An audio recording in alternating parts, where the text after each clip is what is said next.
Hi viewers, welcome to our channel. ప్రస్తుతం మనతో పాటు ప్రముఖ సోషల్ యాక్టివిస్ట్ కృష్ణకుమారి గారు ఉన్నారు. ఒకసారి మాట్లాడదాం వారితో. మేడం నమస్కారం. మేడం నమస్తే. మేడం, పూనం పాండే మరి ఒక బాలీవుడ్ నటి రీసెంట్గా అంటే 2 days నుంచి కూడా వార్తల్లో నిలుస్తుంది. అంటే గర్భాశయ క్యాన్సర్ మీద మహిళలు ఒక అవేర్నెస్ తీసుకొద్దామని తన టీంతో తనే చనిపోయినట్టు ప్రచారం చేయించి ఆ తర్వాత నేను చావలేదు, జస్ట్ అవేర్నెస్ కోసం ఇలా చేశానని చెప్పడం. సో చాలామంది ఇప్పుడైతే విమర్శలకైతే దారితీస్తుంది. మరి తను ఎంచుకున్న విధానం, దీనిపైన మీ ఒపీనియన్ ఏంటి మేడం? మామూలుగానే ఆవిడ ప్రచారానికి ముందుంటుంది. అంటే ఆ ప్రచారము అంటే మంచి ప్రచారం అనుకోకండి, ఆమె ఒక సెన్సేషనల్గా ఉండాలనుకుంటుంది, సంచలనాత్మక ప్రచారం. అయితే ఈ సంచలనాత్మక ప్రచారం వెనకమాల పూర్తిగా స్వార్థం ఉంటుంది. పూర్తిగా వాళ్ళ సొంత ఇష్టాలు ఉంటాయి. సమాజానికి పనికొచ్చే విషయం కాదు, సమాజానికి అవసరమైన విషయం కూడా కాదు. కేవలం ఆమె పాపులారిటీని పెంచుకుంటానికి పనికొస్తుంది తప్పితే వేరే ఏమీ లేదు. ముందుగా చూసుకుంటే ఆమె ఒక గ్లామర్ డాల్. ఒక గ్లామర్ డాల్కి ఏముంటుంది, ఆమె గ్లామర్ను చూపించుకోవటమే తెలుసు. అసలు గ్లామర్ని ఎలా పెంచుకోవాలి, ఈ గ్లామర్ ద్వారా సినిమాల్లోకి ఎలా వెళ్ళాలి, ఈ గ్లామర్ ద్వారా సినిమాల్లో ఎలా నటించి డబ్బులు సంపాదించాలి, తద్వారా ఒక పాపులారిటీని సంపాదించుకోవాలి అనే ఒక కాంక్ష ఉంటుంది తప్పితే వీళ్ళకి సోషల్ రెస్పాన్సిబిలిటీ కానీ సోషల్ అవేర్నెస్ కానీ ఏమీ ఉండవు. వాళ్ళకి అసలు సమాజం పట్ల అవగాహనే ఉండదు. సమాజం కోసం ఏమైనా చెయ్యాలి అని వాళ్ళు అనుకోరు. నిజంగా సమాజం కోసం ఏమైనా చెయ్యాలి అని అనుకుంటే వాళ్ళు అసలు ఆ అర్ధనగ్న దృశ్యాలు కావచ్చు, లేకపోతే సరిగా కాస్ట్యూమ్స్ విషయంలో అంటే వీళ్ళకి స్వేచ్ఛ ఉండకపోవచ్చు, అది వేరే విషయము. కానీ వీళ్ళు మోడలింగ్ చేసే దగ్గర కానీ సినిమాల్లో కావచ్చు, వీళ్ళు ఒక చీప్ టెక్నిక్స్, చీప్ టాక్టిక్స్ ఇవన్నీ చేయడం అంటే వాళ్ళ పరిధిలో అంతవరకే చేయగలుగుతారు వాళ్ళు. పైగా అంతకుముందు కూడా ఆవిడ 2011లో అనుకుంటా క్రికెట్ గనక వరల్డ్ కప్ గెలిస్తే గనక నేను స్ట్రీకింగ్ చేస్తాను అంటే బట్టలు ఇప్పుకొని రోడ్డు మీద తిరుగుతాను అని చెప్పి చెప్పటం జరిగింది. కప్ అయితే గెలిచాం కానీ ఆమె పని చేయలేదు. సరే, చెయ్యమని మన కోరిక కాదు, అసలు ఎందుకు చెప్పాలి, అట్లాంటి అంత సంచలనాత్మకమైన విషయాలను ఎందుకు తీసుకోవాలి, అంత అవసరం ఏమొచ్చింది ఇప్పుడు అంటే ఆమె ఒక చీప్ టెక్నిక్ ద్వారా చీప్ పబ్లిసిటీ పొందాలనుకునే వ్యక్తి అనేది మనకి క్లారిటీ వచ్చింది. ఇలా చేస్తేనే మనకి ఈ ఫ్యాషన్ వరల్డ్లో మనం అంటూ ఉంటాం, మనకు ఒక ఉనికి ఉంటుంది. ఈ ఉనికి ఉంటేనే మనకి రేపొద్దున మార్కెట్ ఉంటుంది, మార్కెట్ ఉంటేనే మనం డబ్బులు సంపాదించగలుగుతాం. ఇదంతా ఒక విష సర్కిల్ అనమాట, విష వలయం ఇది. దీనిలోకి ఒకసారి వెళ్ళిన వాళ్ళు బయటికి రావడం అనేది ఉండదు ఈ విషవలయంలో. మరి అలాంటి విషవలయంలో చిక్కుకున్న ఆవిడ నేనేదో సమాజాన్ని ఉద్ధరించడానికి, సమాజంలో ఒక అవగాహన కల్పించడానికి వీటి కోసం చేశాను అని మనకు చెప్తే కనుక తాడి చెట్టు ఎందుకు ఎక్కామంటే దూడమేత కోసం ఎక్కాను అన్నట్లు ఉంటుంది. అంతకుమించి వేరే ఏమీ లేదు. ఈవిడ అంతకంటే ఎక్కువగా మనం అనుకోవటానికి వీల్లేదు.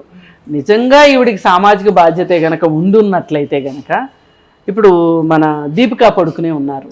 ఆవిడ ఒక డిప్రెషన్కి గురయ్యారు. ఒకప్పుడు గురైన తర్వాత ఆవిడ ఏమి నిర్ణయం తీసుకున్నారు అంటే, నేను డిప్రెషన్కి గురయ్యాను, దాని నుంచి నేను బయటపడటానికి నా కుటుంబ సహకారము, నా డాక్టర్ల సహకారం మరువలేంది. మరి నాలాగా ఎవరైనా సరే ఇలా మానసిక అనారోగ్యానికి గురైతే గనక వాళ్ళకి నేను సహాయం చెయ్యాలి అని అనుకున్నాను.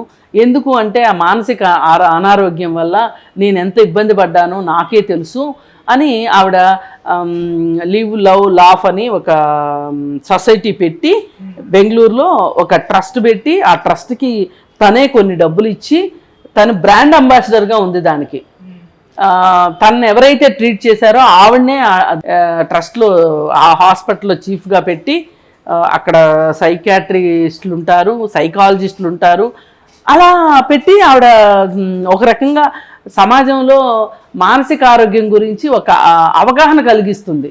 అలా చేస్తారు ఎవరైనా. అంతేగాని ఇలా చనిపోయాను అని చెప్పి నాటకాలు ఆడి అందువల్లనే ఈ విషయం పాపులర్ అవుతుంది అని ఆమె చెప్తుంది. కానీ అది కాదు ఆవిడ ఉద్దేశం. నేనంటూ నాలాంటి ప్రముఖమైన వ్యక్తి చనిపోతే ప్రపంచం ఏ విధంగా స్పందిస్తుంది, ఎవరేమనుకుంటున్నారు, ఎవరేమనుకుంటారు, నేను ఇలా చేసినప్పుడు ఇలాంటి ట్రిక్ ప్లే చేసినప్పుడు ఎంతమంది అమాయకులు బాధపడుతూ స్పందిస్తారు, ఎంతమంది ఏ విధంగా స్పందిస్తారు అనేది నాకు తెలియాలి. నేను బతికుండగానే నాకు తెలియాలి అనుకుంది ఆవిడ. అనుకుని అలా చేసింది తప్పితే వేరేగా అసలు మనం చూడక్కర్లేదు దీన్ని. ఎందుకంటే ఆవిడ మనస్తత్వం రీత్యా మనం ఇలా మాట్లాడుకోగలుగుతాం. ఇప్పుడు నెటిజన్స్ మొత్తం చాలామంది నువ్వు ఇంత దుర్మార్గంగా చేస్తావా, మమ్మల్ని ఫూల్స్ చేస్తావా, అది ఇది అసలు నువ్వు నీకు అవేర్నెస్ ఇవ్వటానికి కాదు, నీ పాపులారిటీ కోసం చేసావు, అది ఇది అని మాట్లాడుతున్నారు. ఇది పచ్చి వాస్తవం. అసలు ఆమెకు ఎవరిచ్చారు ఇంతమందిని ఫూల్స్ని చేసే హక్కు? ఆ హక్కుని ఎవరిచ్చారు అసలు? ఇప్పుడు ఎవరైనా సోషల్ మీడియాలో ఉండడం తప్ప, నెటిజన్స్ తప్పైతే కాదు కదా. నెట్ అంటూ ఉన్న తర్వాత నెటిజన్స్ ఉంటారు, సోషల్ మీడియా ఉన్న తర్వాత పార్టిసిపేట్ చేస్తారు. అసలు నీకు వాళ్ళ మనోభావాలతో ఆడుకునే హక్కు నీకు ఎవరిచ్చారు? అసలు నా ఉద్దేశం అయితే ఆమెను శిక్షించాలి ఈ విషయానికి. ఎవరైనా కేసు పెడతారేమో చూద్దాం, పెట్టాలి కూడా. ఇంకెప్పుడు ఇట్లాంటి బుద్ధిమాలిన పనులు చేయకుండా ఉంటారు. పైగా వీళ్ళకి ఇదొక సాటిస్ఫాక్షన్ అనమాట. చూసారా నేను ఎంతమందిని పిచ్చోళ్ళని చేశానో, ఎంతమంది నా గురించి మాట్లాడుకున్నారో. మామూలుగా అయితే పూనం పాండే గురించి పెద్ద ఎవరు మాట్లాడుకోరు, కానీ ఇప్పుడు మాట్లాడుకోవడానికి తెరదీసింది ఆవిడ. నిజంగా చనిపోయి తెరదీసిందా అంటే అది కూడా కాదు. ఇది కూడా ఒక అబద్ధం ద్వారా తెరదీసి అందరూ ఏమనుకున్నారో అన్నీ చూసి వాళ్ళ కామెంట్స్ అన్నీ చదువుకుంటా ఆమె ఎంత మానసిక ఆనందం పొందిందో. ఇది శాడిజం కదా. అందుకని ఇలా ఎవరైనా ఇట్లాంటి పిచ్చి ప్రయత్నాలు చేస్తే కూడా చట్టం ప్రకారం శిక్షించబడతారని చెప్దాం ఈ సందర్భంగా. ఇది చేయకూడదు, అసలు మనోభావాలతో ఆడుకోకూడదు. Thank you so much madam. Thank you. Hi viewers, welcome to our channel. ప్రస్తుతం మనతో పాటు ప్రముఖ సోషల్ యాక్టివిస్ట్ కృష్ణకుమారి గారు ఉన్నారు. ఒకసారి మాట్లాడదాం వారితో. మేడం నమస్కారం. మేడం మేడం పూనం పాండే మరి ఒక బాలీవుడ్ నటి రీసెంట్గా అంటే 2 days నుంచి కూడా వార్తల్లో నిలుస్తుంది. అంటే గర్భాశయ క్యాన్సర్ మీద మహిళలు ఒక అవేర్నెస్ తీసుకొద్దామని తన టీంతో తనే చనిపోయినట్టు ప్రచారం చేయించి ఆ తర్వాత నేను చావలేదు, జస్ట్ అవేర్నెస్ కోసం ఇలా చేశానని చెప్పడం. సో చాలామంది ఇప్పుడైతే విమర్శలకైతే దారి తీస్తుంది. మరి తను ఎంచుకున్న విధానం, దీనిపైన మీ ఒపీనియన్ ఏంటి మేడం? మామూలుగానే ఆవిడ ప్రచారానికి ముందుంటుంది. అంటే ఆ ప్రచారము అంటే మంచి ప్రచారం అనుకోకండి. ఆమె ఒక సెన్సేషనల్గా ఉండాలనుకుంటుంది, సంచలనాత్మక ప్రచారం. అయితే ఈ సంచలనాత్మక ప్రచారం వెనకమాల పూర్తిగా స్వార్థం ఉంటుంది. పూర్తిగా వాళ్ళ సొంత ఇష్టాలు ఉంటాయి. సమాజానికి పనికొచ్చే విషయం కాదు, సమాజానికి అవసరమైన విషయం కూడా కాదు. కేవలం ఆమె పాపులారిటీని పెంచుకుంటానికి పనికొస్తుంది తప్పితే వేరే ఏమీ లేదు. ముందుగా చూసుకుంటే ఆమె ఒక గ్లామర్ డాల్. ఒక గ్లామర్ డాల్కి ఏముంటుంది, ఆమె గ్లామర్ను చూపించుకోవటమే తెలుసు.